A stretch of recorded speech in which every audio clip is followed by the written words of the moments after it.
Good morning, world. I am Judy, your web-based therapist, making therapy accessible and convenient for our clients in Florida and New York, and of course, sharing information worldwide. Today, I want to revisit an old video I posted a while back about reasons why couples get divorced after long marriages. And by long marriages, we're talking about 10, 20, 30, 50 years. And you grew up knowing them as Mr. and Mrs. such and such, and all of a sudden you hear that they are separating. It raises question like, what happened? I thought this was done. They've been together so long. How could this be? But sometimes it does happen, and we're going to talk about that today. But before I get into that, I want to take a quick moment and say, if you are subscribed, thank you so much for being a part of our awesome world. If you're not yet subscribed, please take a moment and click the subscribe button below so you can join all this awesomeness. And remember to tick the bell so you are notified when I post new videos so you don't miss anything. And of course, if you'd like to purchase 1 or 3 of my books, also a link below that will take you to a site that shows you all your different options of where you could get 1 or 3 of my books. Okay, let's get back to it. Every day we are growing. It may be small, little changes that we don't even notice, but every single day as individuals, we are growing. And we are evolving. We are becoming our new, essentially a new person. And over the course of 7 to 10 years, these little tiny growth that happens every day becomes a big thing. It becomes the type of growth that you would notice, which is why sometimes you hear people say, he's not the same, or she's not the same. She's not the person I married. He's not the person I married. And that is true because the person they married 20 years ago has grown into this new adult who has different things, different needs, who's a different person. Our needs change as we grow as individuals, and in relationships, the person's needs will also change as they are growing in that relationship. And because in a couple, you have 2 different people who are growing, the growth does not always naturally grow them closer together. Sometimes, you're evolving as an individual.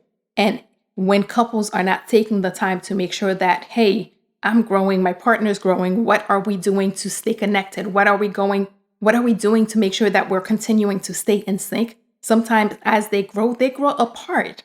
But it's not necessarily that one person is doing something wrong. It's just that, hey, you're growing, they're growing, and we're not communicating. We're not finding a way to stay linked, to stay connected. That's why sometimes, people talk about the 7-year itch. The 7-year itch, a lot of it is not so much that you suddenly no longer love this person that you loved the day you married them. It's that you have grown and they have grown. And if you have not taken the time to stay knowing, stay connected, stay engaged,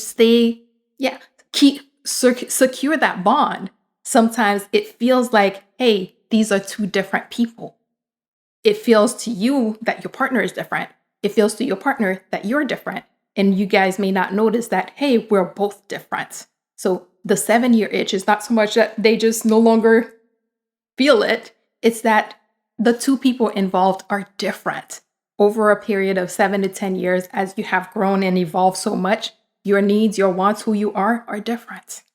And one of the things that needs to happen is that couples need to be communicating in order to make sure that they are maintaining that connection that they had when they first started.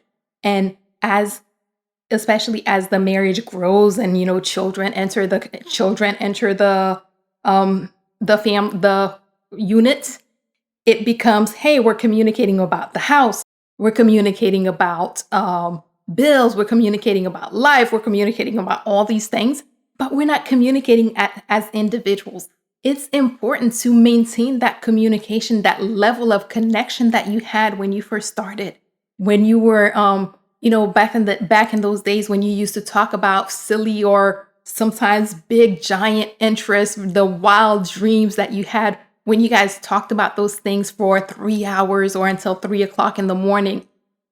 It's important that even in the busyness of life, even when you're dealing with work, you're dealing with life, you're dealing with children, you're dealing with all sorts of obligations, that you're making time to be that couple You're making time to have that conversation because it's in those conversations that you secure your bond. It's in those conversations and that communication that you stay knowing, stay connected, stay involved, you know what's happening with your partner and they know what's happening with you, that you guys are checking in with each other and seeing what is going on. Not just house, not just bills, not just children, not just what just happened at work or something that pissed you off, but those really awesome things that you talked about when you were dating, those really awesome things that you talked about that got you excited about each other, about the relationship, about your future together.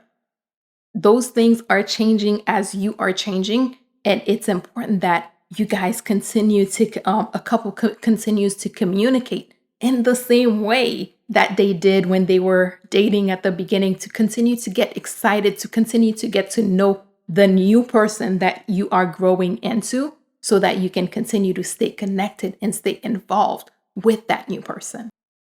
Another thing that sometimes couples do is that they may see or notice a change, but they rather than, as their connection starts to drift apart, they stay connected to through the children, because hey, we may not be where we used to be, but we're parents now, we have this, we have that. Using children or any other type of buffer may seem to work at one point, but eventually you have to remember that children grow up and they no longer need as much from the parents. And then you have to face, hey, dealing with one another. Or children leave the house because they are grown and now they're going to go start their own families, or whatever it is that the child may be doing.